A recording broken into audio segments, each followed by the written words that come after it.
The National Minister of Transport, Ms. Sindisiwe Chikunga, recently released the 2023 to 2024 festive season road safety preliminary statistics earlier this year.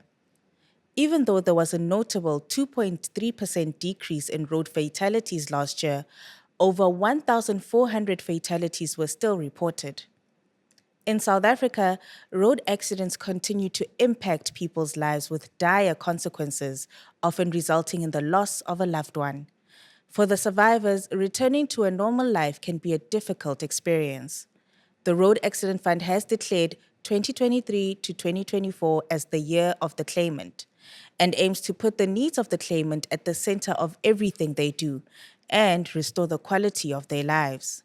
Rehabilitation is a process where the RAF uses the undertaking certificate to intervene in claimants' lives. This is to help them regain their lost functions or to adapt to their current conditions. It involves multidisciplinary health teams ranging from doctors, physio, occupational therapy, speech, and language therapy. Today, we speak to RAF claimants along with their case manager. We talk about their experiences with the RAF. My name is Lesego Mataba, and this is RAF Touching Lives. Welcome to the show. Welcome, gentlemen, to the show. It's nice to have you here. We're so grateful that you are giving us the opportunity to share your experiences with us. So I want to chat to you a bit, Marco, and I want us to just, go back to life before the accident. Can you tell me a little bit about yourself and what was life like before the accident happened? Life before the accident was blissful, happy. I was on the verge of getting married. My son was just recently born. So, yes, everything was planned out in my mind. Everything was planned out in your mind, life was going well. And what happened on the day of the accident? Well, the day of the accident, I had a job interview because I had changed jobs. I was on my way home, just got out of the taxi, stopped by the shop to buy a few things, came out of the shop, and then this car lost control. It jumped the curb and it hit me. And the driver then drove with me through a vibrocrete wall. And behind the vibrocrete wall was somebody's garage, and he basically drove with me into a parked car behind the garage. So when I woke up after being hit, I was pinned between two cars and I had no idea what was going on. And people were running up and saying, "Listen, you've been in an accident. Relax, don't move. Who must we call for you? Should we call your family?" And I was literally about 100 meters from my actual home. And I'm sure in that moment you're shocked, you're scared. I didn't know what to What think. was I happening? honestly didn't know what to think because one minute I'm standing on the pavement and the next minute there's like You're sandwiched in between between. two cars. Yeah. Was the driver drunk or he just simply lost control? Apparently, he just lost control. He was an elderly gentleman, and he had just lost Oh, control of the car and just for some reason just hit the curb and drove into wow. me. And then just take me to then when you are at the hospital and the injuries are being explained to you. Yes, What are the injuries that you so I sustained? had two broken arms, a broken leg, and my C4, C5 vertebrae in my spine had been damaged. So I woke up in ICU 3 days later after my accident, covered in bandages. So they said, "Okay, listen, you're going to have to wait to do your operation." My operation was 8 hours long. So, yeah, basically an entire day. They had to put pins in my arms. They had to do my spinal and they did it through my neck, not through my back. So there's a scar on my neck because they went in through my neck to do that injury. So, yeah. And how long did you go? After how long did you go home I spent about 3.5 months in in hospital. hospital? And then from hospital, I was taken directly to the Western Cape Rehab Center. Okay. And I spent another 3.5 months there. So after 7 months of being in hospital and rehab, And rehab I finally was able to go to home. go home. And I'm sure your little one had grown significantly also. Yes, no, definitely. Yeah. I barely recognize. The last time I saw him, he was a month old because that's how old he was at the accident. And when I saw him again, he was like 8 months old. So it was like a Yeah. complete transformation. I want to get into understanding your role as a case manager. Can you please explain it? Oh, thank you, Lesego, for having me. As a case manager, I play a collaborative role, and I also coordinate the functions of other teams, multidisciplinary teams, like your physiotherapists, your occupational therapist, biokineticists, and speech Doctors. and language therapists. These are some of the multidisciplinary teams that play a pivotal role in the rehabilitation of a claimant post-accident, so that to ensure that they've got a good quality of life.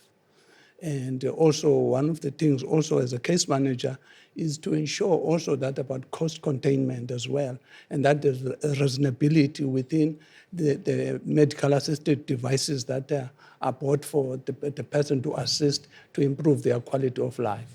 Okay, Mpumi. So I want to understand your role a bit more as a case manager, and particularly what made you want to become a case manager. Basically, I worked previously as a disease risk case manager, which was also in contact and doing follow-ups for people with chronic medical conditions like diabetes, hypertension, cholesterol. So I fell in love with that in the sense that it kept me in contact with the claimants. And then now, once I started a road accident fund, I went into field case management, which was the actual visit now where I become into person with the claimant now. Hence, we establish those close personal relationships with the claimants. What did you notice about the quality of your life after your accident? The quality of my life after my accident was completely different. I had to relearn how to do a lot of things. So yeah, sometimes it was good, sometimes it was bad, but yeah, Eventually, you. eventually I managed to learn how to do a lot of things. And did you seek therapy and counseling as well? I did. I went for multiple therapies. I went for occupational therapy. I went for physiotherapy. I went for a lot of um, therapy as well, seeing a psychologist. Okay, so you are Marco's case manager as well. So when did you receive the file for Marco's case? Normally, in the circle, what will happen is that you will receive, when they start submitting invoices. And then now that's when we start following up on those invoices.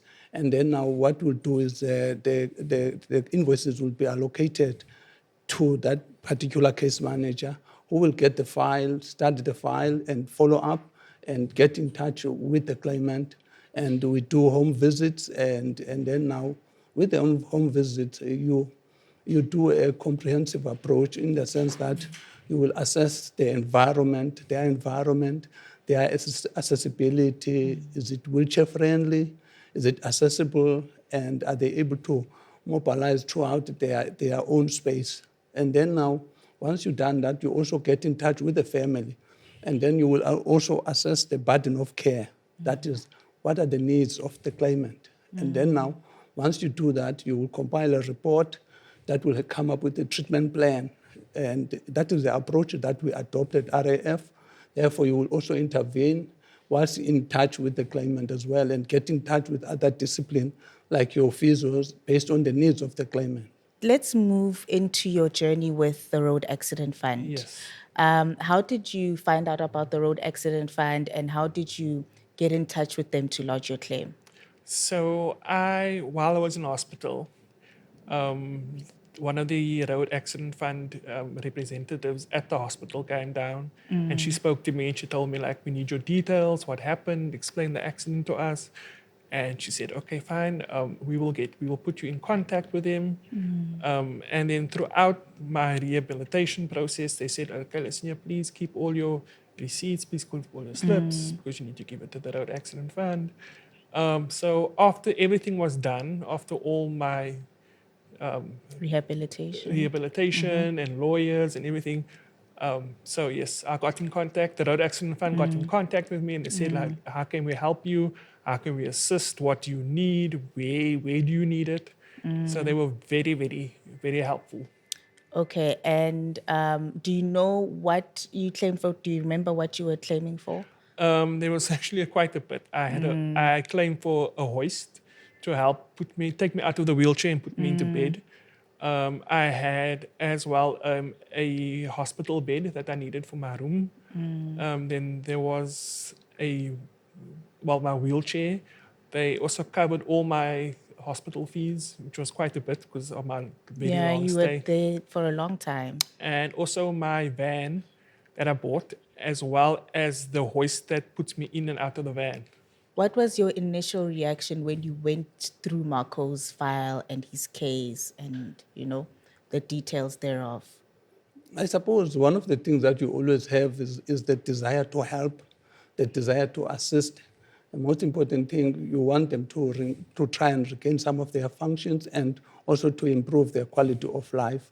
And with that, you talk to them, you interview them, and you always keep in touch with them to ensure that they are able to get the assistance they need.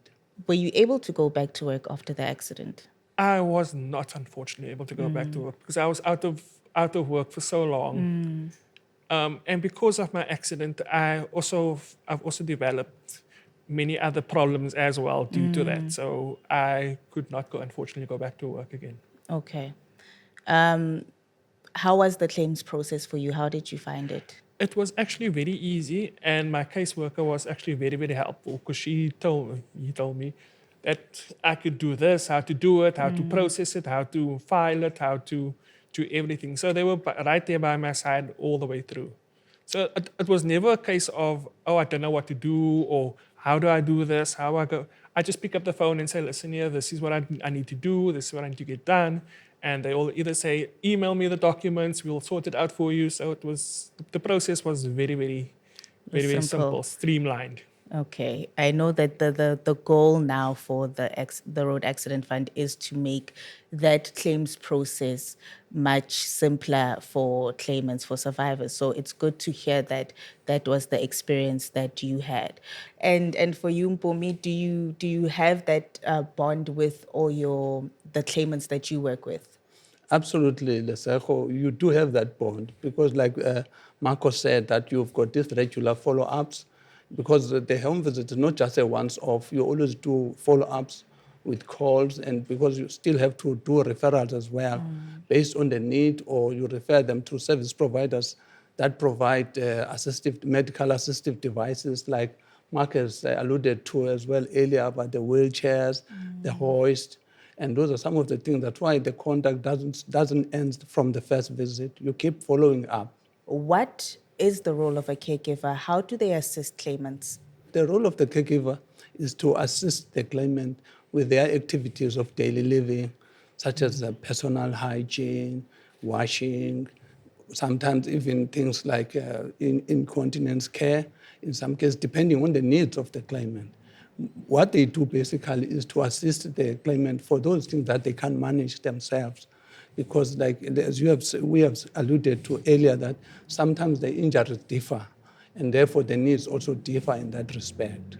So how do you identify if, a claimant needs a caregiver?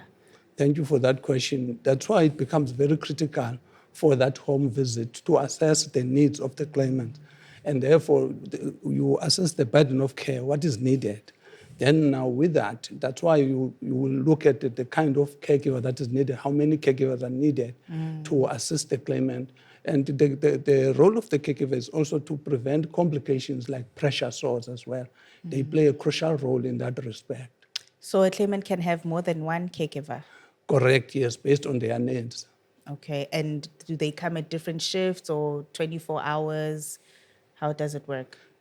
The way it works is that the claimant also, in most cases, will identify the caregivers. After it has been noted to the claimant the number of caregivers they will require. And then now what will happen is that once they have identified, the case manager will assist that process where the claimant will appoint the caregivers so that they get paid.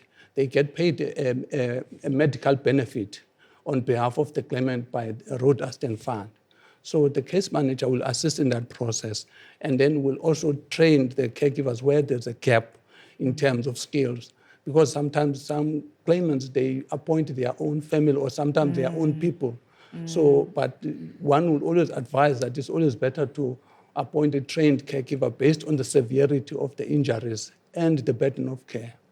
And up to how long can somebody, have the services of a caregiver? What happened is that now there are certain cases where the claimant will need a caregiver temporarily while still coming from injured and still recovering from the injury. Then now that process will be monitored where the claimant will come to a stage of complete recovery in some cases, and they might go back to work now. They might no longer need assistance. That's where now the role of the caregiver is terminated. In some cases, their role is permanent, as long as it is needed. Marco, you have a caregiver. Actually, I have two, yes. You have two caregivers. Yes. Okay, please just take us through, what the role of each caregiver is. Okay, so I have two caregivers. One is day shift, and one comes in for the evening shift. And that's every day. Every day, yeah. Okay. My caregivers do, I would be lost without them. So they do a lot for me. They help me they give me my medication. They go with me to the hospital. They would go with me to the mall or to the shops if I need to take money out of my wallet, because due to my level of injury, I unfortunately can't use my hands. So if I had to go somewhere and I need to eat a meal, they would need to cut my meat for me or my sandwich and give me a fork or assist me with putting a straw in my drink for me. So yes, and they also, like Upalelo said, they need to turn me in my bed. They have to physically turn me because level of injury, I can't turn myself. And to avoid getting bed sores from laying on the same spot, I need to be turned every 3 to 4 hours. So they come in and they would turn me every night, 3 to 4 hours. They need to turn me on my side, on my back, on my left side, right side. So they are available 24 hours a day. That's correct. And how long have you had the caregivers for? My one caregiver I've had for about 3 or 4 years now. And the second one I've got for 2 years.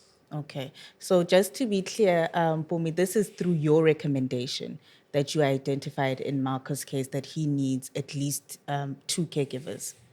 Correct, Lesego. Like I said, it depends upon the needs of the claimant as well. And then now also the case manager constantly monitor that relationship between the caregiver and the claimant, and also potential needs as well.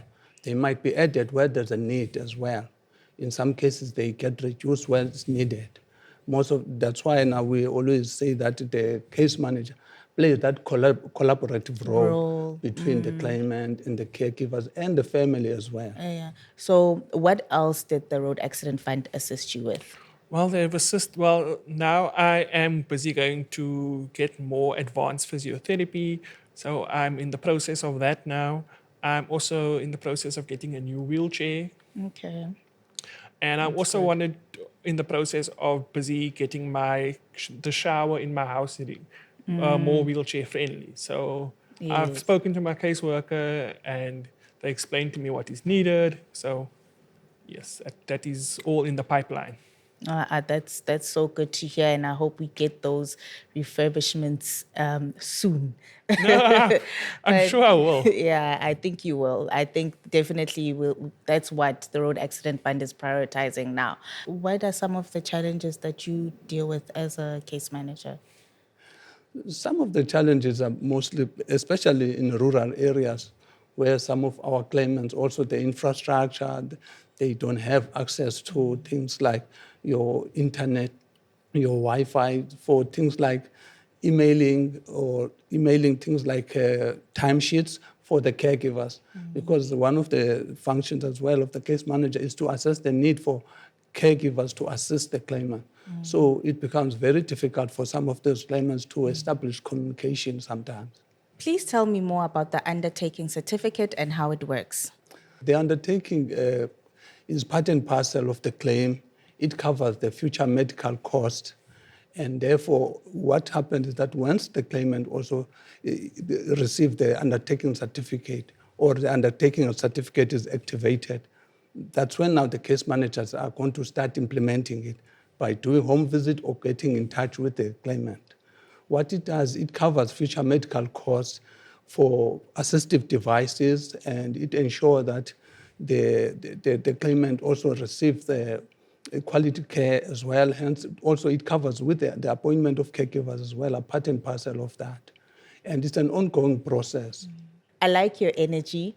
You are such a bubbly, individual, even after experiencing something so traumatic. How do you stay positive and stay such a light? I've had a very, very strong family structure. My mom, my dad, my sister, my brother-in-law, my brother. They were all there for me. They were at hospital every single day to visit me. They came to visit me in rehab every single day. And they've just been my support structure ever since then. They've always been there for me. My girlfriend, even my son, he doesn't know me out of the wheelchair. So for him, this is like, This his little dad, toy. it's Yeah. normal, yeah. At his birthday, at his first birthday, I was giving wheelchair rides to the kids in the park because they were like, "Oh my word, this is like so cool." So you were the I was entertainment. the entertainment, yeah, because they were like, "Oh, you have a wheelchair and it has a hooter. Yeah. Like, can you give us a ride?" So yeah, Yeah. So life is slowly become, yeah. normal. And that's good to know. Have you been able to go back to work? I have been offered, but I'm taking it slow because, like Yeah. I said, there are medical processes that I still have to Yeah. go through and operations that I still have to get. So, yes, when everything is done, I would love to return back to work and have some normality in my life again, just to feel that I'm not just somebody in a wheelchair, but I'm actually like, a normal person, if I can call it that. What advice would you give to case managers working with accident survivors?